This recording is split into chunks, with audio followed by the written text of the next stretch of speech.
Good morning, everyone. It's Lucas here from First Instinct Krav Maga and Parabellum MMA. Just pulled into the gym, about to get started on a private, but wanted to give the video of the week for you guys and our chat. So this week, I want to take it to the opposite end. Last week, we talked about closed fist punching and open-handed strikes. This week, we're going to take it down to kicking. So oftentimes in class, I get a lot of questions on what kicks do we use, what kicks are effective, or should we kick at all? And my thought on kicking, guys, comes back to two words, okay? Simple, effective. You know, when we go risk versus reward, a head kick is beautiful, okay? There's nothing nicer than to see somebody's shin come up and whop right across the face. That is great, but number one, the majority of people can't throw a kick that high. Number two, the amount that affects your balance and dealing with, like, I'm looking outside right now, we have a bunch of stuff on the ground, you know, there's salt, there's ice, you know, the ground's all level, the environment plays a big role.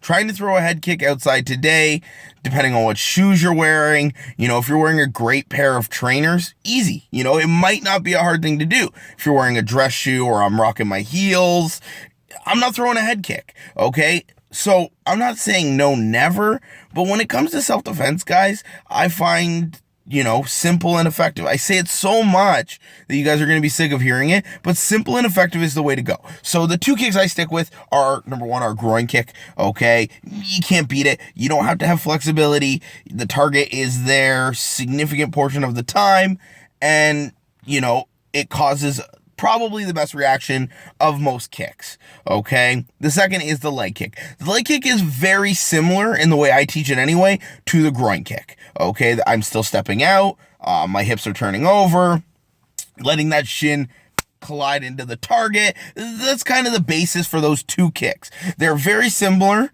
and that's why I like it. I don't want to differentiate. I don't want to have to do A to get to kick one and then B to get to kick two. If I can keep the motions the same in my kicks, that keeps it simple for everyone in the learning process. Now, does that mean I won't teach my students how to push kick or head kick or, you know, all this? No, it's not that I won't teach those. I definitely will. But if I'm teaching them, it is for the understanding of, here's how to do this kick. You understand how this kick works, so now you can defend this kick in case that ever becomes an issue for you, okay? And that's a big, important thing to understand, guys.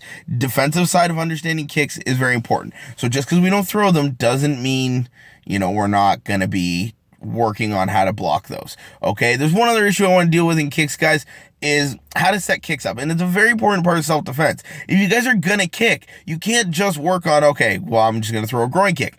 How do we get to that point of throwing the kick? And what do we do after? A lot of times I see self-defense systems, they're throwing 20 kicks in a row. Bam, bam, bam, bam, bam. And guess what? You know what? For conditioning, I have my guys do that all the time. It is a great conditioning tool. But the reality of it is, I am not going to be throwing 20 kicks in a row like that. And if I do, and I haven't caused a reaction yet, we have bigger issues, okay? You better learn how to run real fast if you kick somebody in the groin 20 times and they are still walking at you the exact same way. So we need to be talking and thinking about going forward, how do I get to this kick? How do I get to the point where I throw a groin kick or a leg kick? And what can I expect to see after that kick so I can deal with that appropriate? Now, ideally, I throw one of those two kicks, the person crumples to the ground and they start crying, and I get to run away and hang out at home.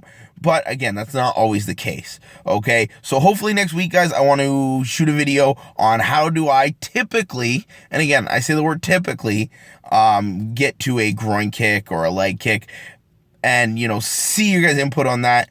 But I hope you guys like this video. I'd love for you guys to share this. You know, I want to get as many people on this group as possible. I love the chats. The chats in class have been great lately about, you know, different self-defense ideas. And there's lots of videos coming up, guys, so do not worry. Again, this is Lucas with First Instinct Krav Maga. Have a great day, guys, and I'll see you later. Bye.